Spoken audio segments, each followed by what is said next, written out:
नमस्कार। आज हम बात करेंगे औद्योगिक कलर मैचिंग की। एक ऐसी दुनिया जहां जरा सी चूक लाखों का नुकसान करा सकती है।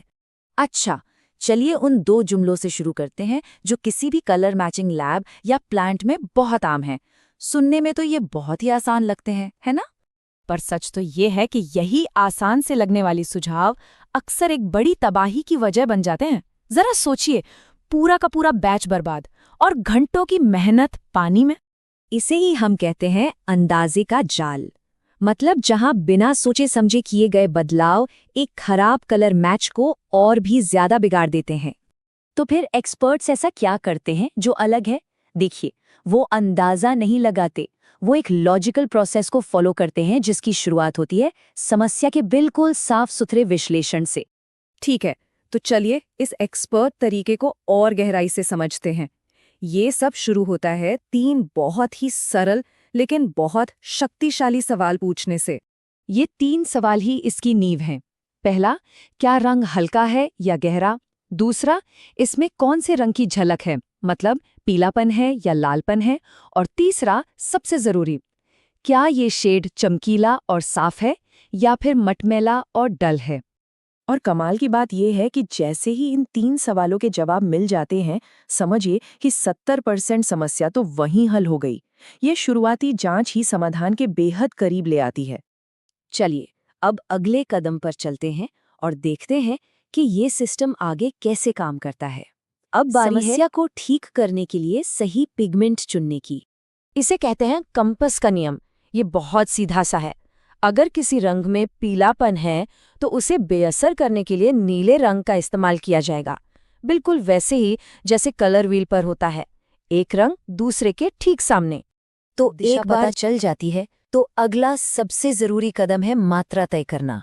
और सच कहूं तो ज्यादातर गलतियां यहीं पर होती हैं।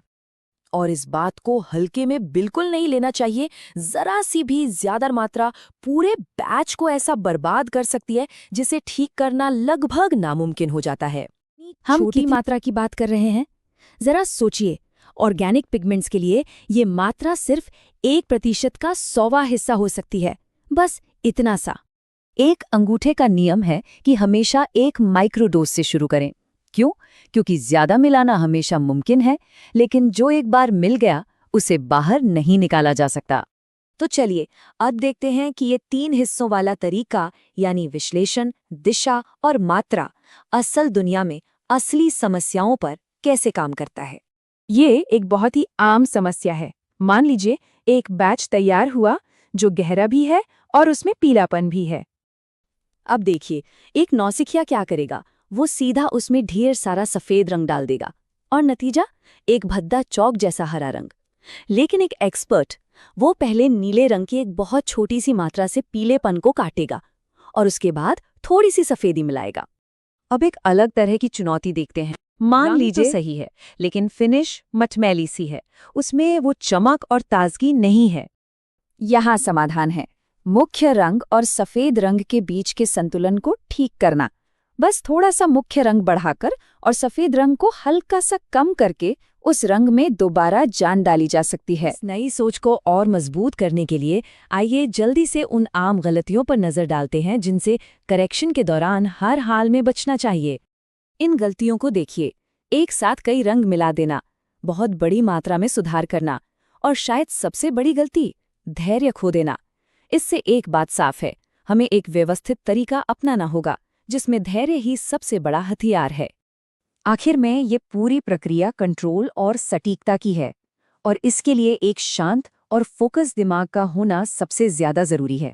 तो इससे सबसे बड़ी सीख क्या मिलती है? यही कि अंदाजे को छोड़ के एक लॉजिकल सिस्टम अपनाने से नतीजे पूरी तरह से बदल जाते हैं। और अब जब रंग सुधारने का लॉजिक समझ आ गया है, तो असली सवाल ये है, क्या कोई परम चुनौती के लिए तैयार है? यानी एकदम शुद्ध, परफेक्ट सफेद रंग बनाना। डे 7 में आपने सीखा विजुअल एनालिसिस करना, correction direction, quantity planning, opacity and strength control, real case correction logic.